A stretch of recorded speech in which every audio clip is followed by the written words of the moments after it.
Peace, peace, peace. I am Philip Brownshire. You're tuned to episode 40 of hashtag You Good Man. Don't forget to hit the subscribe button, share with a brother with whom you care about. If you don't, I'm going to think you don't rock with me.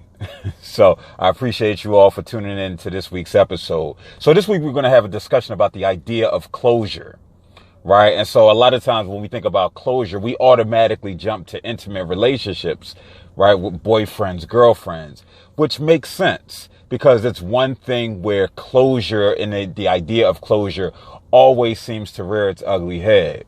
So this idea stemmed from, well, I'm writing a memoir about my life, and in the outline that I'm doing, I had to talk about a past love. And after I started writing about the past love, I text her.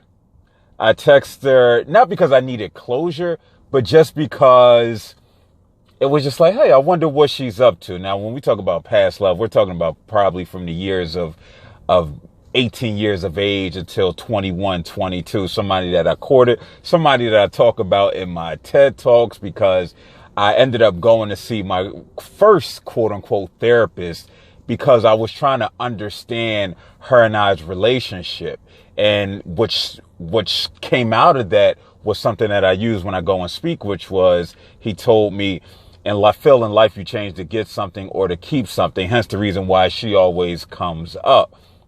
And so I reached out to her and she responded like, hey, what's up? Now, I last saw her my 30th birthday. She was in the airport with her then husband, and we all went and had some drinks, had some shots before we were headed on a flight to Miami. Prior to that, I hadn't seen her since I was 21, 22. And so, yes, it was awkward during that time, but it was cool because it was just like, you know what? Yeah, I cared about this person. I loved this person at one point in time. But now I had already worked through that closure piece and understood that there were certain answers that I was just not going to get potentially. And so me reaching out to her wasn't me seeking closure, but me reaching out to somebody that I cared about at one point in time and that I always care about as a human being and who had influence and impact in my life. And so she responded by saying, when I told her what I was doing, and she was like, oh, well, you want to meet up? You want to talk about it? And I was like, nah, we good. We were young and what have you. But then I was like, you know what? Why not? When do you get the opportunity to have a healthy conversation with somebody with whom you've interacted with a long time ago, especially if it was in a relationship sense and you two were no longer together? Again, it wasn't any type of obligation, right? I wasn't seeking anything from the conversation, but I just thought it was going to be interesting to just meet up and see where we each were. And so we did have that. We met up, we had dope conversation, and it was cool. It didn't come up about, well, what went wrong between us? Because if it did, then that might start to appear like I personally haven't moved on and she might not have moved on. But it was clear, it was evident that that wasn't the case. And so what came from that was just this idea of closure. And what is it, right? What is closure? So when we talk about closure, the types that we're familiar with are intimate relationships, but also there's other ones like a death of a loved one, right? We're talking about the loss of a job, or we're talking about just anything of significance that we lose and we don't have answers to, right? That's when we desire to seek closure. Now, one of the things I am seeking closure for, and I'll be damned if I get it at some point, is closure for the TV show Girlfriends. I was just talking with a friend of mine, and I was like, what happened during the last episode of Girlfriends? And it was like, well, and for those who don't know, Girlfriends is one of my favorite shows of all time. It's about 4 black women and just how they're navigating life. And the last episode just left so much to be desired, to where the creators, Mara Brock Akil and her husband, people still ask them, and we're talking about, it's been 10 plus years since the last episode, but like, we want to know where these characters have gone. I know I do. And so, yes, I want closure for that. What would closure look like in that situation? We might be talking about a movie. So you can desire closure, but I recognize that I may not get it. I might not get it from girlfriends. If I'm fired from a job, I might not get it. If a loved one dies, and it's some unresolved issues that exist, I might not get it. Right? So we first have to look at, why do we desire closure? We often desire closure because we're looking for understanding to confusion and ambiguity, right? We just don't know. We have no idea about why something happened. And so that adversely impacts our thoughts, feelings, and which impacts our behavior. A lot of times we look for closure because it may consciously or unconsciously validate our feelings, right? If we feel that we were great in a relationship and it goes wrong, we might need to hear, you know what, the famous George Costanza line, "It's not you, it's me," right? Conversely, if we did have something to do with it, some of us might need to hear that. We might need to hear that it was an issue with us, and then in turn, we might address it. But rarely is that the case, because a lot of times when we desire closure, we really want that validation that it's not us, right? Because that stops us from going down this slippery slope, this rabbit hole of negative self-talk, of denial, and what have you. So if we look at closure and the idea of closure just as a scrambled puzzle, right? What we're doing with closure is we're trying to piece together the puzzle. We're trying to piece it together. But we have to come to the realization that, you know what? First, nobody owes us closure. We're not owed closure, right? Closure is a process about self. And so, yeah, you might be putting the pieces together to try and understand. But if those last few pieces are that individual or that organization or that show's creator's input as to what happened, we have to reconcile with the fact that we might not get it. Right? Now, everyone doesn't desire closure.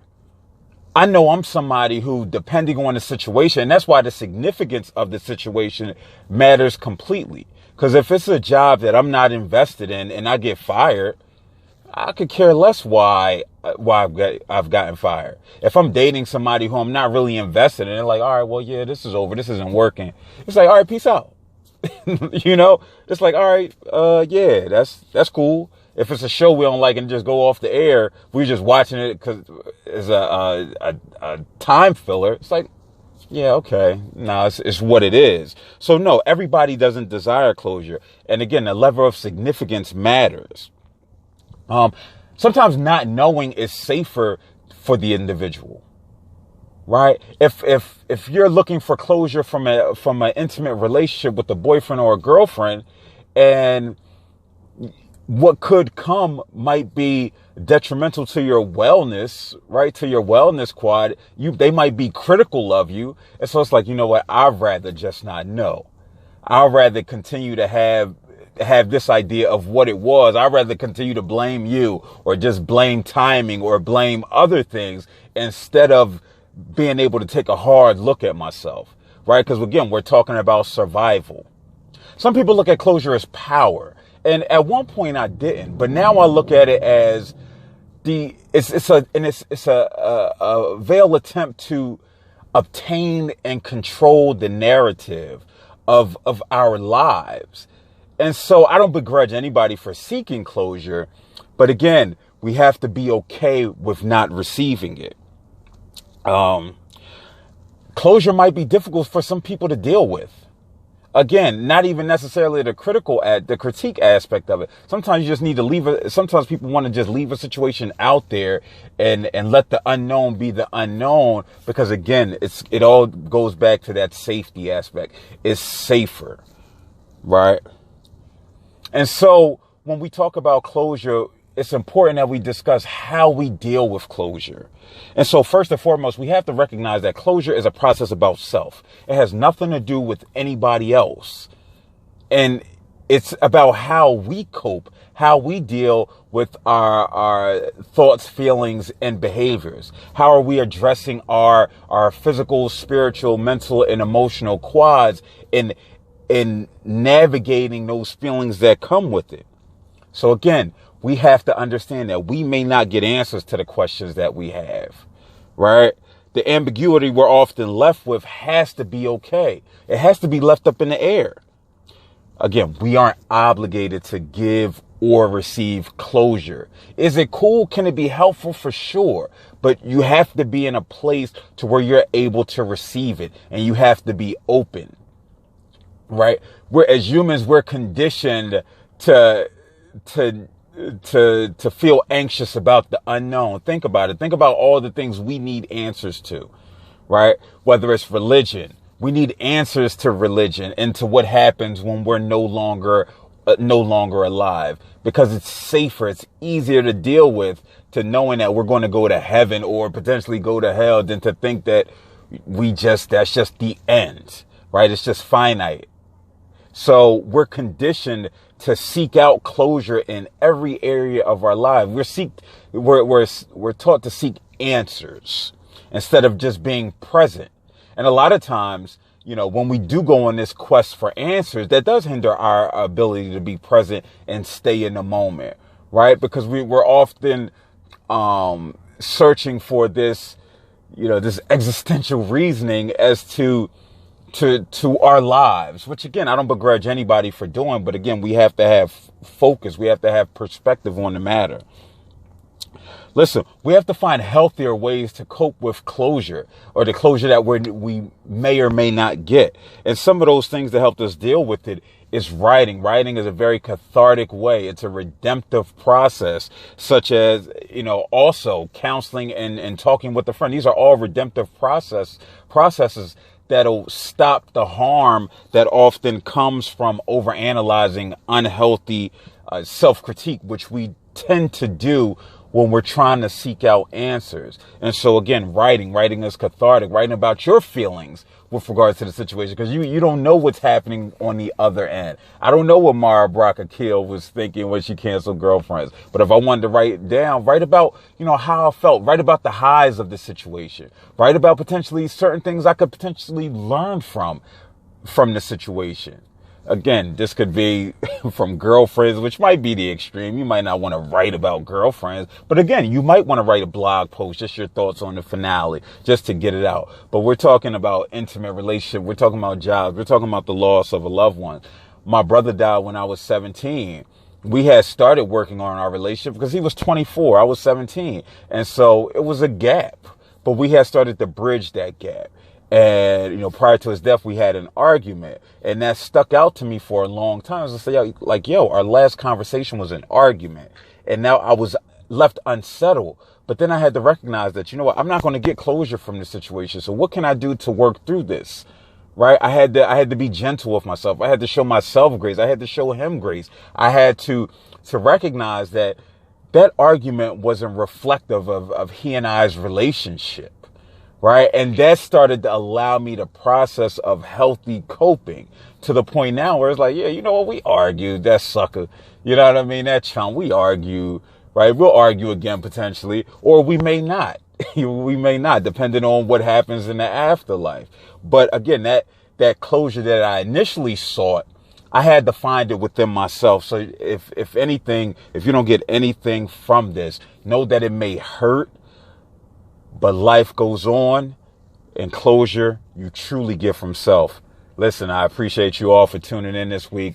Check out the website, www.quantifyllc.net, for merch. Again, offer, mental and emotional wellness coaching to help with processes such as closure, so we can really work through these situations together, because it's good to have somebody with whom you can just have honest dialogue with.